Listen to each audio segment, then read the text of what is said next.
Welcome to more Gran Turismo Sport Closed Beta Specialtatin. I didn't really sell all the rankings that much because it had the thing that still happens and where it shows random times and random spots, but nonetheless the race started correctly, so it ain't really that big a deal. So just on the race rankings would confuse people, so I didn't want to do that. This is the Group 4s around Dragon Trail Seaside.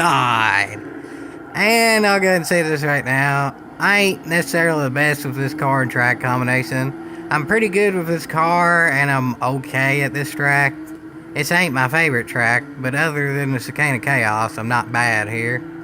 And overall, though, it still ain't necessarily a combination that I'm all that good at.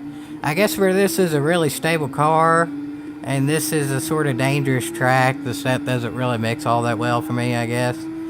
But nonetheless, even though I am sort of lower than in some of the other races, it seems like I'm still racing with drivers who I race with a whole heck of a heap. Here at Fan 97, I race a whole heck of a heap with in GT6, and Pokey I race a whole heck of a heap with in GT Sport Closed Beta. So it's still pretty pretty cool, even though this is more of an outlier race. The GT Sport driver rating system still ends up putting me in a good race. Which I do have to give props for that, is that they definitely are doing good with the driver rating system, because even with an outlier race, like a race being I'm faster or slower than usual, in this case slower, I still am in a good race, even though I ain't necessarily as fast as usual. And I've had that happen too with tracks where I just happen to be faster than usual too. Like back in the N300 at Branch Hatch, Indy, where I was first in America. Y'all saw that race, and that was a still pretty cotton-picking good race. I generally ain't 100% first at everybody, but I generally ain't like starting 7th in a race either. But either outlier still creates for a good race.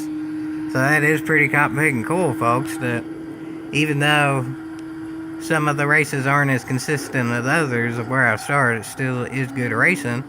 And this is still pretty good racing, and it's looking like we're catching some other cars too, so this could end up being a 5 or more car pack right yonder. The 3 of us, and then it looks like there's 2 up there.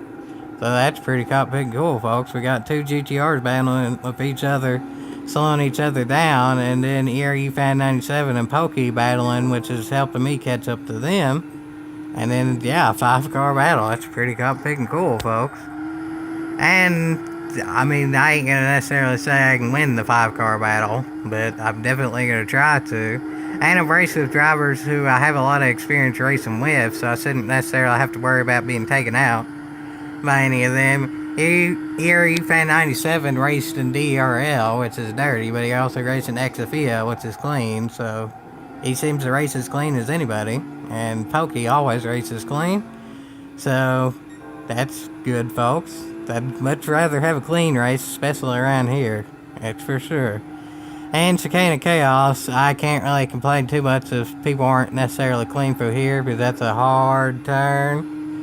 But I just kind of sort of hope if somebody does wreck through here, the physics are on my side, and I don't get involved. If I don't wreck, I wreck there enough as it is. If somebody else wrecks, I don't really want to be a part of it. And I actually have a driver right there by me now, too. So this is really a 6-car battle now.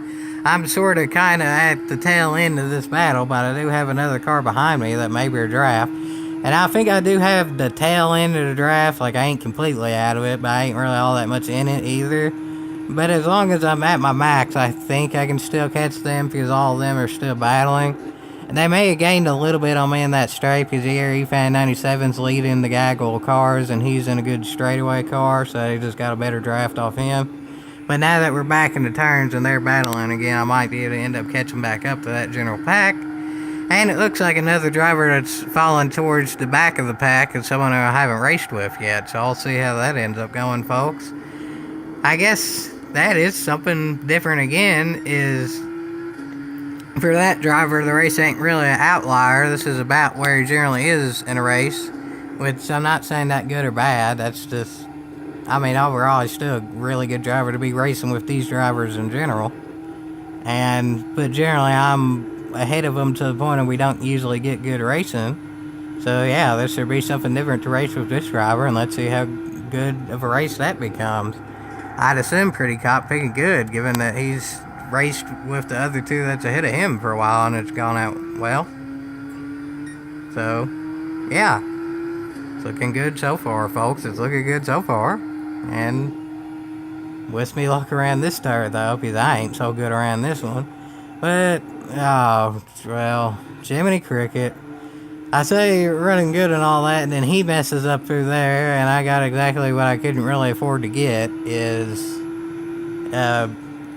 not really a penalty, but him messing up and it not ghosting there. So, well, saying all the good stuff for PD having a good race with the driver ratings and stuff, creating a good race, they're still pretty picking off with their sportsmanship rating, because the driver ahead of me messed up, and I got penalized for it. That seems like a prime opportunity for the game to use its ghost feature there.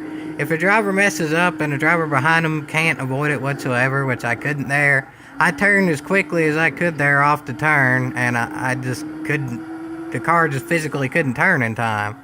And I know that didn't necessarily look the best there, and that was a driver who caused that, but that wasn't actually intentional. That's sort of another sportsmanship rating flaw. As that driver messed up right in that line that I was taking, and that was pretty picking unavoidable too. So that was 2 times in a row there where that driver messed up right where I was, and it was pretty unavoidable, and I got the penalty both times.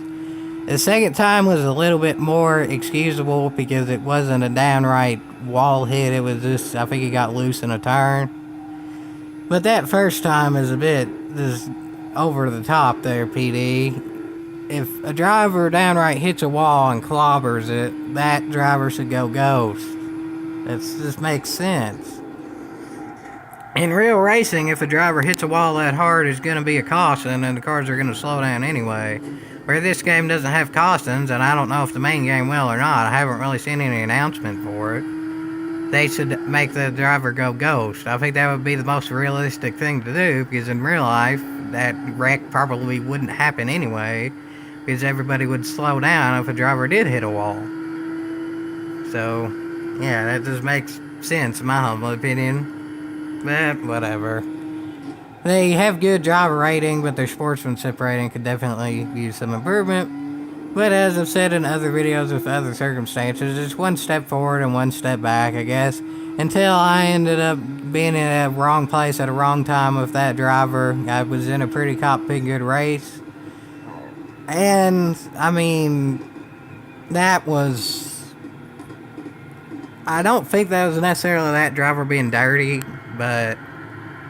yeah, it wasn't necessarily that driver being the cleanest either. So, yeah, I assume he got sportsmanship penalty as well, given that he got an actual time penalty, but I don't know, folks, I don't know. Good driver battle with a good driver rating system, not so much with the sportsmanship rating system, though. But anyway, whether it's good or bad or whatever, it still was fun, and I hope you all enjoyed this. And there will be more GT Sport closed beta Specialtatin in the future. Yeehaw!